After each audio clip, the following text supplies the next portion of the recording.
Salut tout le monde, j'espère que vous allez bien. Pour le maquillage d'aujourd'hui, je suis déjà venue appliquer ma base pour unifier mon teint.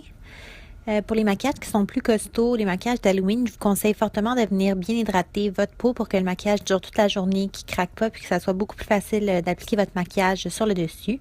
Donc vous allez vouloir commencer par tracer les contours des yeux avec un crayon à yeux noir. Par la suite, je vais venir prendre la peinture noire. Celle-ci, c'est de chez Snazaru. Puis je vais venir remplir l'intérieur des contours qu'on a déjà tracés. Je vais garder la partie la plus proche des yeux vierge parce que je vais venir remplir avec une autre couleur. Si vous ne voulez pas faire de dégradé avec deux couleurs, vous pouvez vraiment y aller directement puis remplir tout en noir. Par la suite, je vais venir prendre une ombre à paupières de couleur noire, puis je vais venir appliquer la matière directement par-dessus la peinture noire que j'avais appliquée auparavant. Par la suite, je vais venir prendre une ombre à paupières de couleur bleue pour appliquer par-dessus la peinture mauve, puis je vais vraiment venir estomper le bleu et le noir ensemble.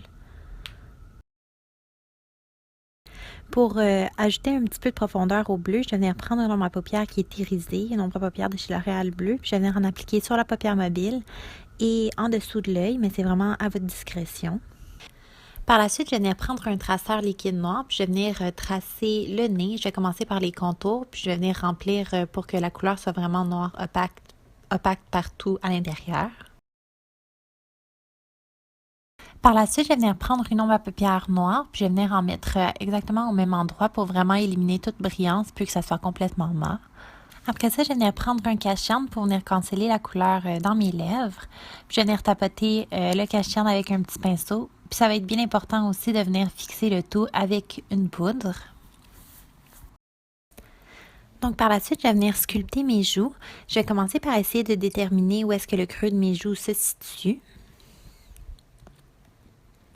Vous allez vouloir commencer à travailler avec une couleur qui n'est pas très très foncée parce que c'est beaucoup plus facile juste d'essuyer puis de recommencer si jamais vous faites des erreurs.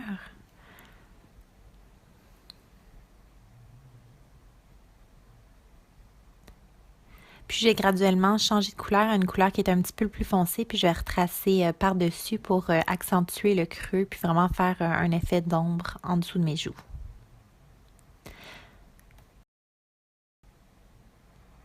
Si jamais vous voyez que c'est pas assez propre votre ligne, vous pouvez toujours venir avec un cache-cerne ou votre fond de teint ou une poudre qui est un petit peu plus pâle pour venir corriger la ligne. Par la suite, je vais venir prendre un pinceau qui est un peu plus précis, puis je vais venir repasser par-dessus la ligne avec une couleur plus foncée pour vraiment donner un effet de profondeur à mon creux de joue.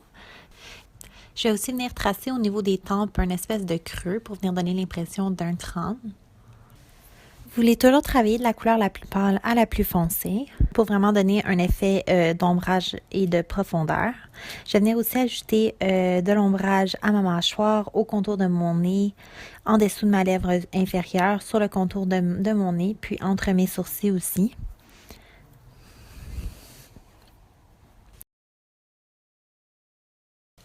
Par la suite, je vais venir mélanger une ombre à paupières bleue et noire, puis je vais venir appliquer ça à l'intérieur de mes lèvres. Puis je vais venir prendre le même traceur liquide qu'on a utilisé pour faire le nez, puis je vais venir commencer à tracer la bouche.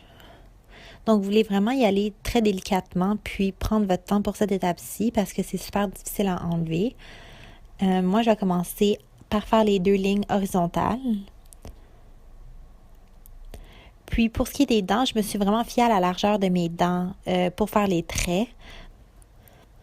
Je vous conseille vraiment d'appliquer une pression un peu plus importante vers l'intérieur de la bouche, puis d'y aller en donnant un peu moins de pression pour faire un trait qui est un petit peu plus fin.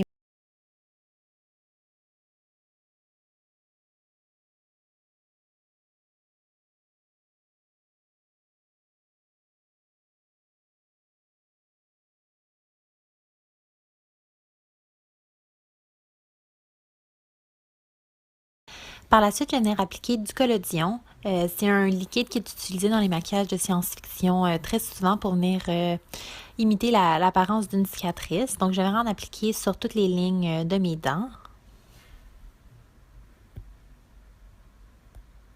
Je vais aussi venir appliquer un crayon noir à ma muqueuse, puis j'ai appliqué aussi une couche de mascara pour venir intensifier mon regard. J'ai appliqué aussi des faux cils, mais c'est vraiment à vous de voir si vous voulez appliquer des faux cils ou non. Donc, la dernière étape pour moi va être de venir appliquer du faux sang. Donc, je vais venir en mettre dans mon nez, sur le côté de ma bouche, sur le côté des cicatrices. Puis vraiment, vous pouvez en mettre un petit peu partout où ça vous plaît. Puis c'est tout pour le maquillage aujourd'hui. Donc j'espère vraiment que le maquillage va vous plaire. Puis que vous allez être capable de reproduire ce look-là. Donc merci et à la prochaine.